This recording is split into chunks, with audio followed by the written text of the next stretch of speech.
Hi guys, welcome back to NB learning. पिछले lecture में हमने डिस्कस किया था कि वेपर कार्नाट साइकिल क्या होता है। यानी कि आइडियल कार्नाट रैंकाइन साइकिल जिसको हम कहते हैं, या आप वेपर कार्नाट साइकिल इसको कह सकते हैं।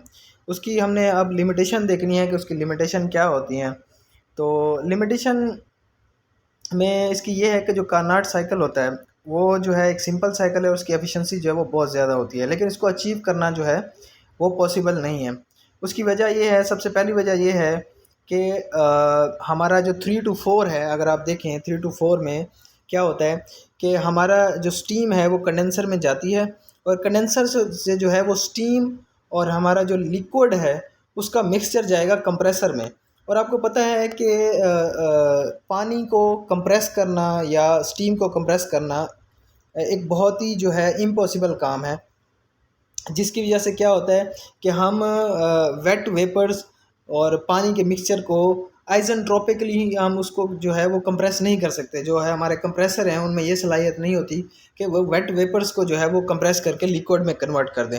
सबसे बड़ी जो डिफ़िकल्टी है वो एक तो हमें यहाँ पे सामने देखने में आती है कार्नाट साइकिल के कि रैंकाइन साइकिल में कंप्रेसर की जगह पे पंप होता है, लेकिन कार्नाट में जो है यहाँ पे कंप्रेसर है, और कंप्रेसर जो है यहाँ पे फिजिबल नहीं है। यानी कि आप लिक्विड मिक्सचर ऑफ वेपर्स और पानी को आप कंप्रेस नहीं कर सकते। तो सबसे बड़ा ड्रॉबैक इसका ये है जो कि इसकी लिमिटेशन में आता है। उसके बाद जनाब दूसरे नंबर पे ये है कि जब हमारी जो स्टीम है वो हमारे कंडेंसर में जाती है, तो कंडेंसर में जो है इसका लिक्विड इसको कंडेंस करना और कांस्टेंट टेम्परेचर पे हीट रिजेक्शन करना वो पॉसिबल नहीं है। It is difficult to control the quality of condensate coming out of the condenser so that state 3 is exactly obtain. यानी कि कंडेंसर के अंदर जो कार्नाट साइकिल कहता है कि कंडेंसर में हमारा जो है स्टीम जाएगी, और वो स्टीम जो है वहाँ पे कांस्टेंट टेम्परेचर पे हीट रिजेक्शन होगी। फिर जो है जो कंडेंसर से आउट होगा, कुछ लिक्विड का मिक्सचर हो, कुछ वेपर होगा, कुछ जो है हमारा पानी होगा। तो इस स्टेट को ऑब्टेन करना जो है वो बहुत मुश्किल है, जिसकी वजह से ये भी इसकी एक लिमिटेशन आती है। वैसे तो रैंकाइन साइकिल में क्या होता है कि कंडेंसर में स्टीम जाती है और पानी बन के बाहर निकलती है, जिसको पंप जो है वो आगे फेंक देते हैं। लेकिन कार्नाट साइकिल में जो है ये कंप्रेसर का चक्कर है कि कार्नाट साइकिल जो है वो कहता है कांस्टेंट टेम्परेचर पर हीट रिजेक्शन होगी, लेकिन कंडेंसर से जो है वो वेपर और पानी का मिक्सचर बाहर निकलेगा, जिसको कंप्रेस करके फिर जो है हम बॉयलर में भेजेंगे, जो कि इसकी एक दूसरी लिमिटेशन है।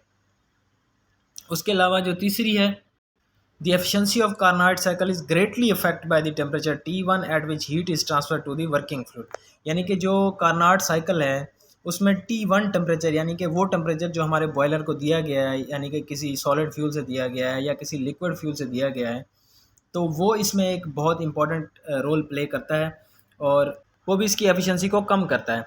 अच्छा, इसमें अब मसला ये है कि कार्नाट साइकिल कहता है कि जब हमारा जो पंप है वो बीएफडब्ल्यू हमारे बॉयलर में भेजेगा, तो बॉयलर जो है वो एग्जैक्टली ड्राई स्टीम आउट करेगा। बॉयलर जो है वो एग्जैक्टली 100% जो है वो हमारी जो स्टीम है वो ड्राई स्टीम पैदा करेगा। और टेम्परेचर T1, यानी कि जो आपने टेम्परेचर उसको दिया है किसी भी फ्लेम से या किसी भी जितना भी टेम्परेचर दिया है, एग्जैक्टली वही टेम्परेचर हमारा स्टीम का होना चाहिए, जो कि पॉसिबल नहीं है कि जितना टेम्परेचर आप बॉयलर को दें और एग्जैक्टली वही टेम्परेचर आपको स्टीम आउटलेट पे स्टीम के टेम्परेचर पे मिले। तो एक ये भी इसकी लिमिटेशन है। और उसके अलावा हम क्या कर सकते हैं कि स्टीम को जो है वो सुपर हीट बहुत ज़्यादा नहीं कर सकते, जैसा कि ये बता रहा है कि since the critical temperature for steam is only 374, therefore if the cycle is to be operated in wet region the maximum possible temperature is severely limited.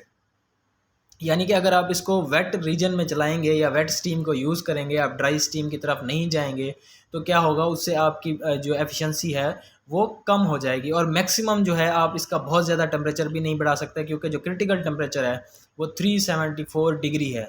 क्योंकि इसके बाद जो है हमारी स्टीम की डेंसिटी और हमारे पानी की डेंसिटी जो है वो इक्वल हो जाती है, जिसकी वजह से एफिशिएंसी में मसला आता है, एफिशिएंसी अचीव करने में मसला आता है। उसके अलावा नंबर 4 पे ये है कि ये जो साइकिल है ये बहुत डिफ़िकल्ट है to operate with the super heated steam due to the. अच्छा, इसमें जो कार्नाट हमारा कहता है वो ये कहता है कि आपने जो सुपर हीट करनी है या जो आपने हीट ट्रांसफ़र बॉयलर के अंदर करनी है वो कांस्टेंट टेम्परेचर पे करनी है। हालांकि कांस्टेंट टेम्परेचर मेंटेन करना पॉसिबल नहीं है। यानी कि कांस्टेंट टेम्परेचर पे हीट हमारी जो ट्रांसफ़र है टेम्परेचर, कांस्टेंट टेम्परेचर पे जो हीट ट्रांसफ़र है बॉयलर में, वो बहुत मुश्किल है। जिसकी वजह से इसकी एक और लिमिटेशन हमारे सामने आ जाती है। और उसके अलावा प्रैक्टिकली जो है वो limits of pressure and volume are so more easily realized than limits of temperature, so that at present no practical engine operate on the Carnot cycle, although all modern cycle aspire to achieve it।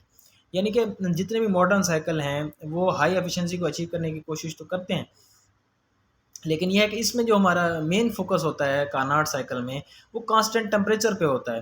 हालांकि जो है दूसरी जो parameters हैं, pressure और volume हैं, वो भी इम्पोर्टेंट है, लेकिन ये जो कांस्टेंट टेम्परेचर का फैक्टर कार्नाट साइकिल ने डाल दिया है, वो उसकी वजह से जो है इसमें एक लिमिटेशन आ गई है, जिसकी वजह से हम इसको प्रैक्टिकली जो है वो यूज़ नहीं कर सकते। तो ये थी कुछ लिमिटेशन कार्नाट साइकिल की। आई होप कि आपको कुछ ना कुछ ज़रूर समझ आया होगा। तो इंशाल्लाह अगले टॉपिक में हम दूसरी चीज़ें डिस्कस करेंगे, जैसे कि रैंकाइन साइकिल डिस्कस करेंगे, रैंकाइन साइकिल का कंपैरिजन, उसकी एफिशिएंसी किस तरह बढ़ाते हैं, रीजनरेटिव साइकिल, और इस तरह रैंकाइन साइकिल से जुड़ी हुई तमाम चीज़ें आगे आएंगी। तो इंशाल्लाह मिलेंगे नेक्स्ट वीडियो में।